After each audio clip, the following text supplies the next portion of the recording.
here with news about the Chinese spy balloon that was finally shot down, floating over the United States, doing God knows what, and which the utterly neutered and compromised Biden administration was too timid, incompetent, and quite possibly paid off to do anything about for days. Now, if you've been following it, here's a little recap of what happened with this balloon.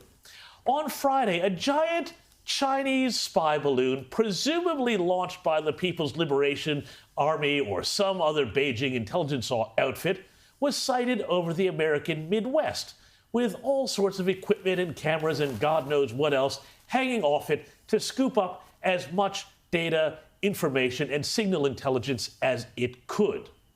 Yet, while the balloon went public after eagle-eyed members of the American people spotted it, according to Bloomberg, the Biden administration had known about the balloon floating over American territory for an entire week.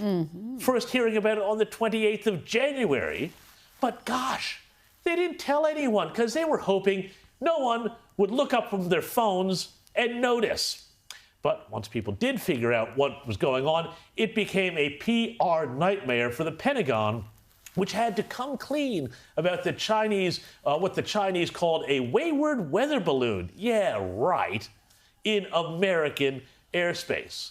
Quote, clearly the intent of this balloon is for surveillance, the Pentagon confirmed to journalists on Friday, Australian time. Well, solved the case there, Sherlock. And indeed, it was pretty obviously not a Sunrise Hunter Valley Champagne breakfast hot air balloon trip that got blown off course by La Nina. Now, I don't know about you, but I kind of think that there's a pretty obvious solution to the problem of a big unmanned spy craft floating over your country's interior. And it can be summed up in 2 words: target practice. Yet the Biden administration let this thing float around for days before taking the obvious route here and made this poor general go out before the press and act like the whole thing was no big deal. And this is something that NORAD is closely monitoring. We do assess at this time that it does not pose a physical threat, as I mentioned, to people on the ground. So we'll just leave it at that. No physical threat to people on the ground. Well, look, maybe not now, but what if the intelligence that it picks up, I don't know, maybe helps the Chinese in some future conflict with the United States? I mean, you don't have to be Sun Tzu here or General Clausewitz to know that when your enemy is gathering information on you, the aim is to cause physical harm to people on the ground. That's the whole point. And let's note that the balloon wasn't just hovering over cattle properties, but it was also over the 341st Missile Wing at Malmstrom Air Force Base in Montana, which just happens to be home to a field of 150 nuclear-tipped ICBMs. No reason why you'd want to be spying over that, is there? Anyway, let's go back to the briefing, where some of the journalists were curious if the Pentagon might do the obvious thing, this is before they shot it down, and shoot down the balloon. Close was the U.S. to ordering was the president to ordering a shoot down of the balloon?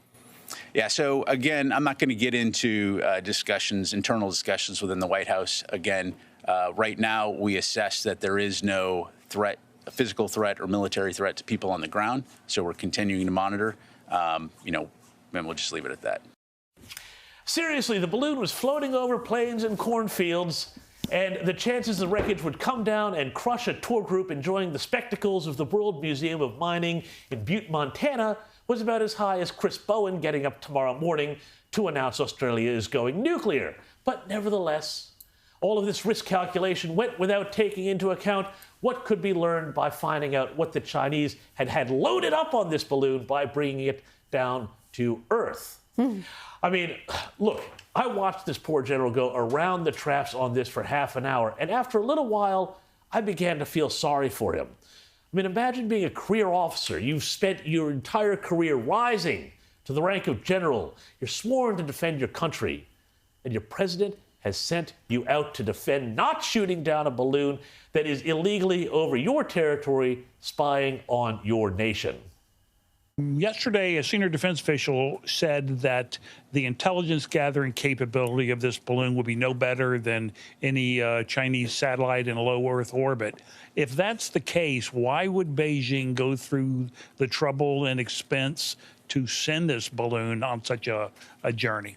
Yeah, I'd have to refer you back to the PRC on Any that. opinion why? Again, look, we're monitoring this. As I mentioned, it's violated U.S. airspace. It's violated international law. We've communicated that back to the government of China. But again, I'd refer you back to China in terms of. I tell you what, if I was a general, I'd surely be tempted to give this sort of job of spinning to one of my lieutenants, at least. All right, move on. Nothing to see here. Please disperse. And that's what essentially General Ryder was forced to say. Move along. It's just a Chinese spy balloon illegally over an American nuclear missile field. Nothing to see here.